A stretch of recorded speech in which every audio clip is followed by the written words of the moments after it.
տարբեր աստիճաններ, անընդհատ ասում եմ, պատվարժան դատարան, նույն մեղադրանքը, նույնությամբ, ոչ մի բան չփոխված։ 8 ամիս մարդիկ տարբեր աստիճաններով փակի տակ են, այսպես կոչված։ Ոմանք 11, 12 ահաբեկիչ այսօր փաստացի քաղաքում ման է գալիս։ Ահաբեկիչների գլխավորը կանոնավայրումը, Փառք Աստծո, այն մնացած 3 օգնականներն էլ, իբր թե Իգոր Սարգսյան, Արթուր Սարգսյան, ամենակարևոր ահաբեկիչ Կարո Հոկումուշյանն էլ տնային կալանքում են։ Հիմա դուք ասում եք թերավատ, բայց ես ինչ անեմ, ասենք այս մարդկանց Կարոն ինչ է արել, որ Կարոն այսօր տնային կալանքում է։ Համեմատած Իգրի հետ, համեմատած ինձ հետ, իրեն 3 ամսով եք կալանա սահմանափակել, ինձ 2 ամսով։ Գոնե ինձ էլ 3 ամսով անեիք։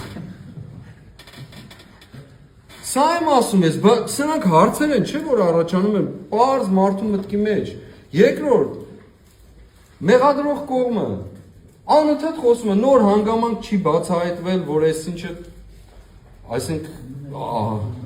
մեղքի մեղադրանքի չափի իջնի։ Այն նոր հանգամանք բացահայտվել է, որ այդ մարդը մնա կալանքի տակ նորից։ Եթե նոր հանգամանքով է պայմանավորված դա, ինչ պիտի աներ մարդը, որ նոր հանգամանք բացահայտվեր։ Պիտի մենակ խախտում աներ։ Արել են։ Հիմնավորում կա, ես ձեզ եմ արձագանքում, երբ դուք ասում եք, որ թերահավատ։ Ես կյանքում ոչ մեկի նկատմամբ թերահավատ չեմ, բայց գործողությունները, ինչպես մեր տերն ասում է, դրա մասին վկայում են։